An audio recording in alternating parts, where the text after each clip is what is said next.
du système d'exploitation embarqué, système d'exploitation embarqué. Et à chaque fois, l'application de base qu'on va utiliser, c'est l'Unix. Unix comme operating system, système d'exploitation embarqué. Donc, nous allons discuter d'une manière générale l'architecture, les composantes logicielles et la compilation croisée du noyau, etc. Donc, c'est ça ce que nous allons voir aujourd'hui. Donc, on va commencer par une petite définition d'un système d'exploitation embarqué. Un système embarqué, c'est un appareil avec un ordinateur conçu dans un but précis. Précis, je souligne précis, parce que ce n'est pas comme un PC où c'est général. Là, ça veut dire le système embarqué, il a pour rôle, par exemple, de faire une tâche bien déterminée, industrielle, etc. Donc, le système embarqué, il est différent un petit peu du système d'exploitation pour un PC ou un autre parce qu'il doit gérer, surtout, ça dépend de quel type de système embarqué. Là, on a cité plusieurs systèmes embarqués. Par exemple, les robots industriels, les appareils intelligents, les machines IoT, les drones. Lorsque je parle de drones ou de robots ou de voitures autonomes, par exemple, là, j'ai besoin d'un système d'exploitation qui gère mieux les ports, par exemple. Les ports, parce que tous ces systèmes embarqués, ils interagissent avec l'environnement. D'accord? Et donc, j'ai besoin, par exemple, d'un système d'exploitation. Il y a beaucoup de programmation, de sockets, etc. Ça veut dire pour pouvoir rapidement communiquer avec l'extérieur. Et donc, il est optimisé pour améliorer l'efficacité de la gestion des ressources matérielles et réduire le temps de réponse. Bien sûr, nous avons déjà parlé du temps réel. La dernière fois, on a dit que le temps réel, un système temps réel, c'est lui qui répond, ça veut dire suivant, qui charge l'environnement. Ça veut dire qui répond avant que l'environnement change. On ne va pas dire un système temps réel qui est rapide, non, ce n'est pas ça la définition, mais qui répond ou qui réagit hein, avant que l'environnement change, d'accord, suivant qui charge l'environnement, etc. etc.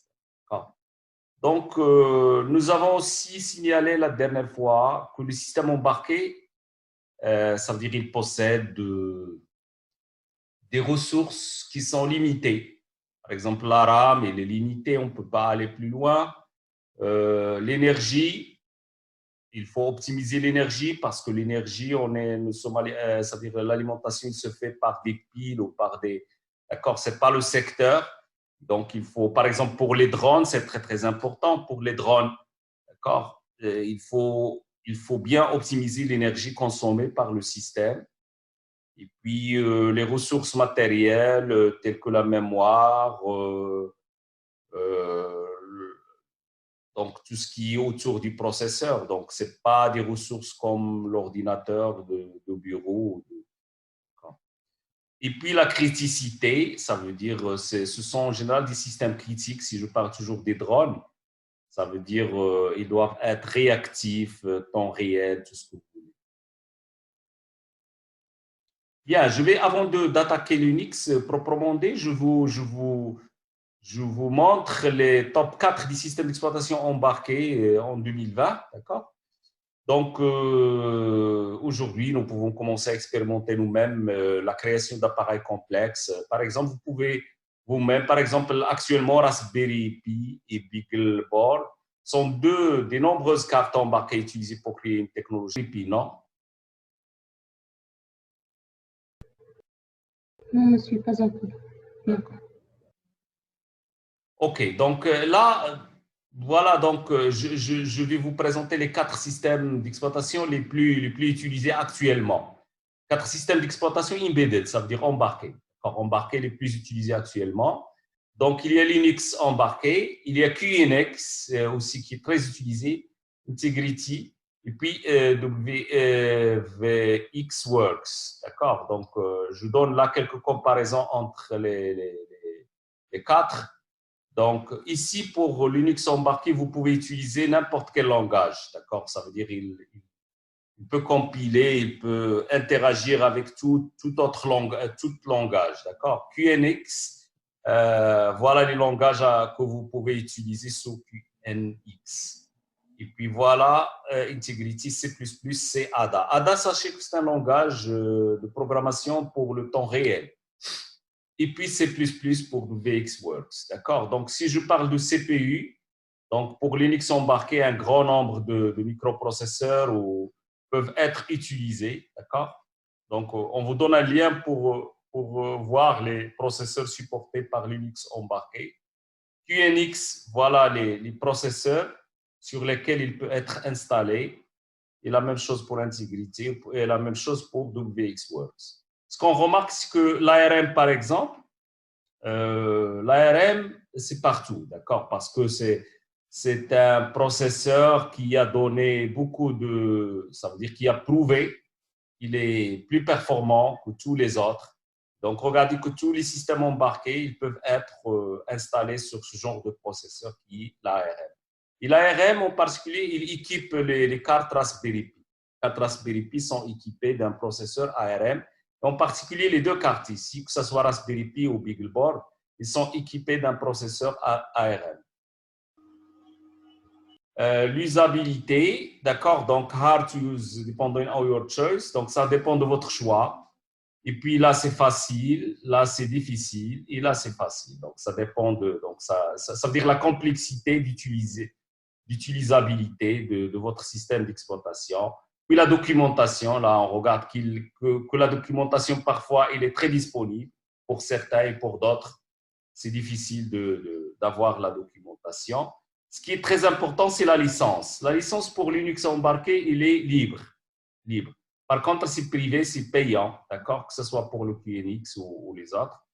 Et donc, ça, c'est un avantage de marque pour Linux embarqué. C'est pourquoi on l'utilise ici comme application, parce qu'il présente pas mal d'avantages. On regarde ici déjà les langages qui peuvent être installés sur ce système, ça veut dire c'est sans limite. Et puis, on regarde aussi la licence. Le support aussi, vous avez des forums partout, vous avez des... D'accord? Et le prix, c'est libre ici. Alors, par contre, regardez le prix pour Integrity, par exemple, c'est 6 000 € à peu près. Donc, c'est par développeur, c'est beaucoup quand même. D'accord? Il y a d'autres systèmes embarqués. Bon, là, j'ai cité ça veut dire le top 4 des systèmes embarqués en 2020. Mais il y en a d'autres. Il n'y a pas seulement que ces 4. Ça dépend de votre application. Par exemple, si vous avez un réseau de capteurs, voilà ce que vous devez utiliser. Ou bien Contiki, bien TinyOS, Operating System. Si vous avez des cartes à puce, par exemple, voilà ce que vous devez utiliser. Et si vous préférez surtout le temps réel, voilà une liste de systèmes d'exploitation embarqués qu'on vous propose. D'accord? Donc, si vous optez pour le temps réel surtout, ça veut dire un système d'exploitation rapide. Bon, encore une fois, rapide par rapport à l'environnement, on disait. Bon, là, je donne des définitions de chaque système, de tous les systèmes que vous avez ici. Je donne quelques définitions, vous pouvez aller les voir, d'accord? Donc, de toute façon, moi, je ne vais pas les citer. Vous pouvez lire la définition de chacun de ces systèmes d'exploitation, d'accord, après.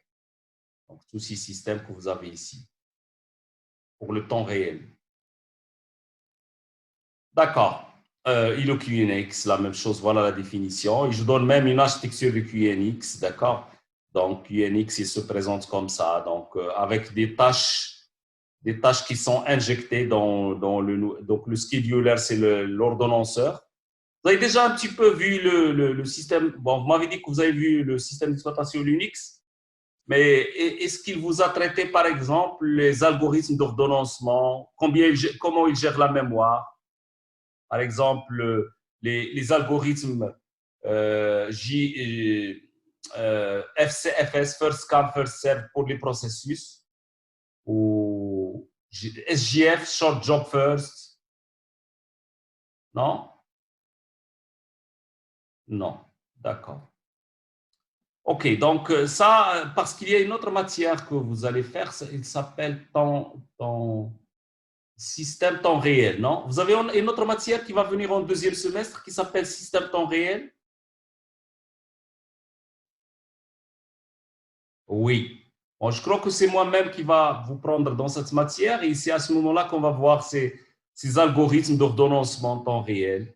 Ça veut dire le SJF, comment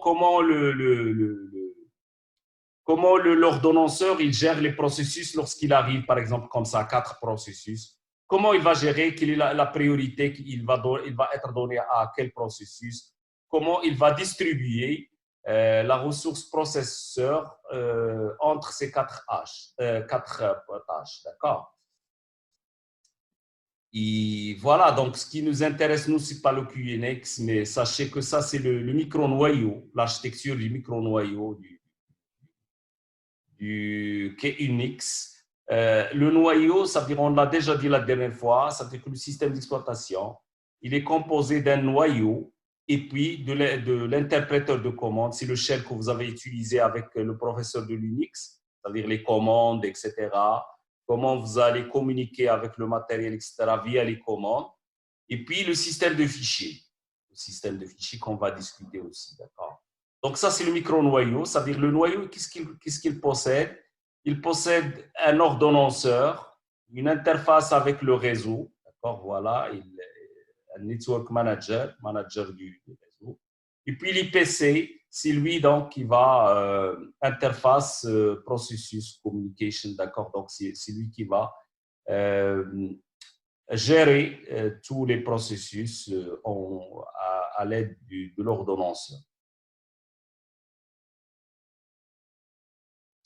Alors, si on regarde Linux en général, donc c'est un système d'exploitation comme les autres, où il y a l'utilisateur ici, et puis les applications. Donc, l'utilisateur, il peut faire des applications genre programme C ou un éditeur ou tout ce que vous voulez.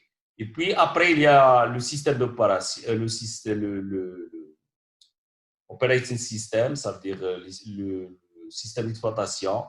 Et ensuite, le matériel. Donc, le matériel, il est géré à travers le système d'exploitation. D'accord. Donc, c'est ça la hiérarchie, si vous voulez, du système d'exploitation. Donc, qu'est-ce qu'on va dire ici? Linux, c'est un système d'exploitation multitâche de la famille Unix. Donc, multitâche.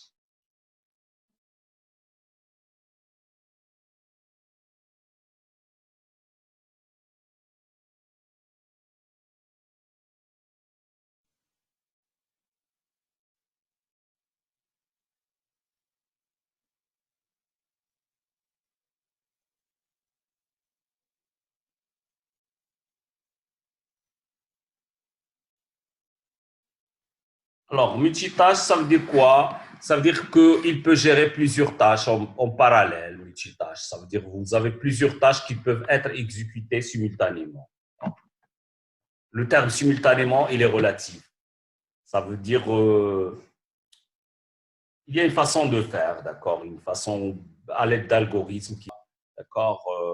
Debian, voilà, donc et on a pas mal de distributions Linux. Même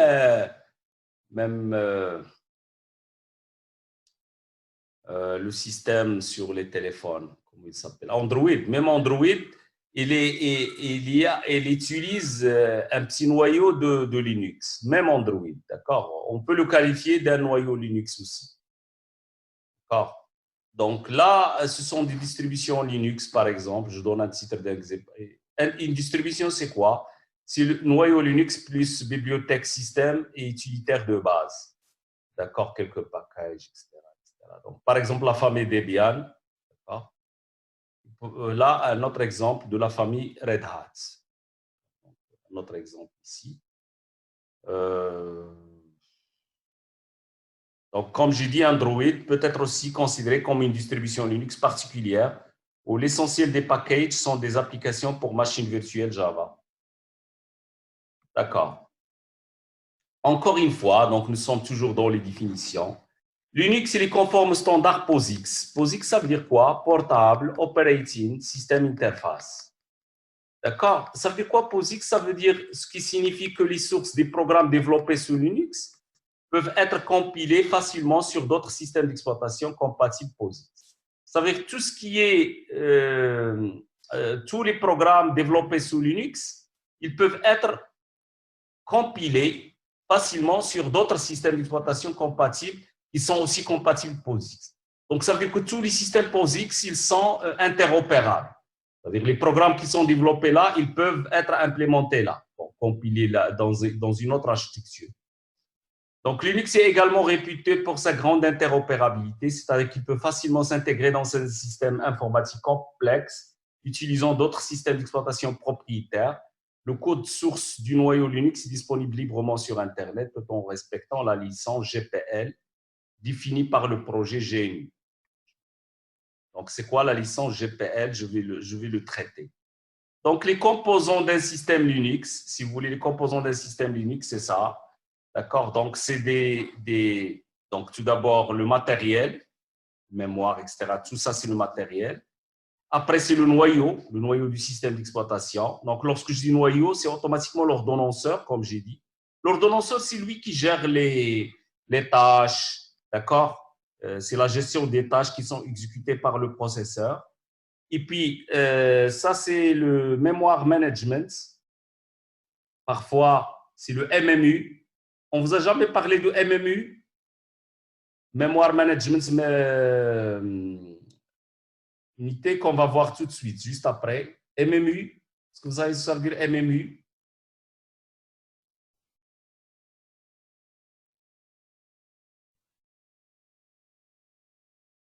Personne ne répond. D'accord.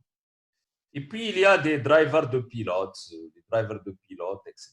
Donc, et ensuite, il y a les applications. Les applications. Donc, ça concerne, par exemple, pour le réseau, les applications pour le réseau, les applications